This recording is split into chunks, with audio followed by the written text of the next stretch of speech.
Hemos visto y dimos un pequeño recorrido en diferentes entidades de cómo está el panorama de violencia e inseguridad. Tan solo ayer se registraron 91 homicidios en nuestro país, uno de los días más altos. ¿Qué pasa con esta estrategia de seguridad por parte de autoridades federales?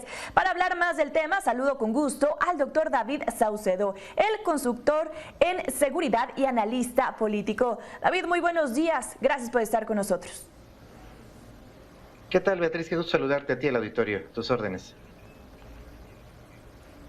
Muchísimas gracias. Pues dimos un ligero recorrido, por ejemplo, en Sonora, menores de edad siendo acusados de delito como homicidio, feminicidio. Ayer uno de los días más altos con 91 casos de homicidios. ¿Qué pasa con esta estrategia de seguridad, David? En donde vemos que sí, mandan cada vez más elementos de la Guardia Nacional, pero poco han funcionado para notar una diferencia en el tema de violencia, por ejemplo.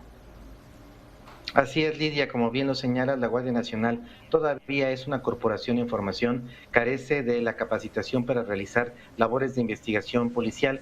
La mayoría de los gobernadores, de los presidentes municipales que reciben contingentes adicionales de la Sedena o de la Guardia Nacional para poder realizar tareas de seguridad, se quejan de que la mayoría de los operativos que realizan son de presencia disuasiva, no hacen capturas de células criminales, tampoco de narcotraficantes de alto perfil, es decir, hace falta todavía un largo camino para que la Guardia Nacional pueda realizar esta urgente labor de investigación para desarticular a los grupos criminales que prácticamente se han apoderado de regiones enteras del país.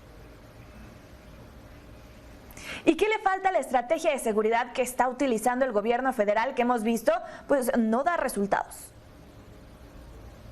En efecto, Lidia, hace falta casi todo, hace falta incrementar el presupuesto en materia de seguridad, el número de elementos que tienen las corporaciones para poder enfrentar la violencia homicida que devora a varios estados del país es todavía muy reducido. No tenemos el número de elementos necesarios para atender de manera simultánea de tantos eventos de alto impacto que se presentan de manera simultánea, como Michoacán, Colima, Guanajuato, Sonora, Durango, Sinaloa. No hay tampoco las condiciones para poder frenar la penetración del narco en los procesos electorales. Lo vimos en el año pasado, en las elecciones que hubo en varios estados. Seguramente en las elecciones que hay en 6 estados en este año, en breve veremos nuevamente la participación del crimen organizado, candidatos, amedrentando candidatos. Nuevamente durante el proceso electoral asesinatos de candidatos, de líderes políticos, como el que hubo recientemente en Aguililla, Michoacán. Tendremos a su vez estas atrocidades, como las llama la organización Causa Común, eventos de alto impacto, multihomicidios, masacres, en donde es patente la ausencia de la autoridad, regiones completas del país en donde no hay la presencia de ningún nivel de gobierno y líderes criminales incluso operando desde las propias cárceles, desde el propio sistema penitenciario. Estamos en una situación muy compleja en materia de inseguridad y me parece que esta será la tónica en lo que resta del sexenio. ¿Ves alguna voluntad por parte del gobierno federal de poder realmente atacar este problema que desde mi perspectiva se está saliendo de las manos? Coincido con tu comentario, Lidia. Lo que está haciendo el gobierno federal es instrumentar medidas de largo aliento, como tratar de convertir a los sicarios en becarios. Es una excelente frase propagandística, pero es algo que requiere prácticamente un trabajo de generaciones enteras. También están tratando de generar esquemas de crecimiento económico para los jóvenes que no están encontrando opciones de incorporación al mercado laboral y que se están integrando a los ejércitos del narco. Pero todas estas estrategias de concientización, de generación de oportunidades, de movilidad social, tardan muchos años en poder cristalizar. El problema que tenemos aquí es de resolución. Lo que menciona el gobierno federal son prácticamente medidas preventivas, pero lo que urge son medidas correctivas. Ya las muelas están picadas. Es importante ponerle flúor a los dientes para que no haya caries, sí, pero ya tenemos algunas muelas picadas que requieren extracción.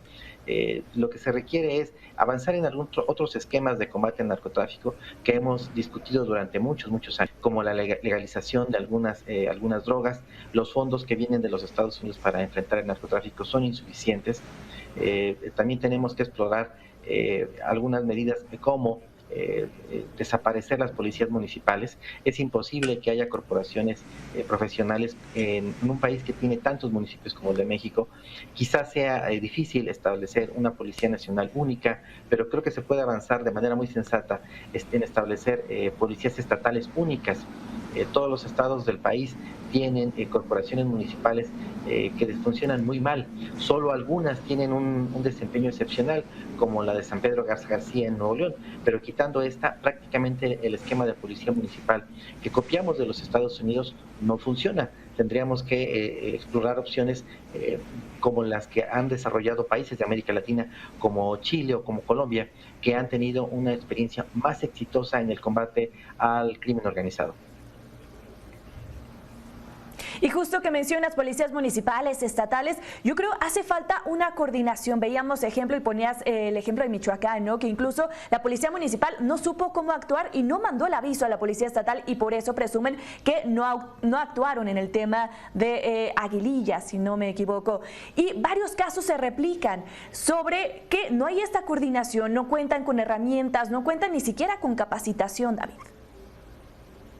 Así es, Lidia. El problema de este tipo de accionar tan cuestionable por parte de las autoridades es que en realidad estaban brindando un anillo de protección política y policial a los grupos criminales.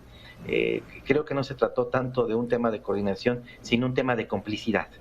Y esto es muy común, muy lamentable en varios estados del país, en donde los cárteles de la droga tienen varios años actuando y una participación activa en los procesos electorales.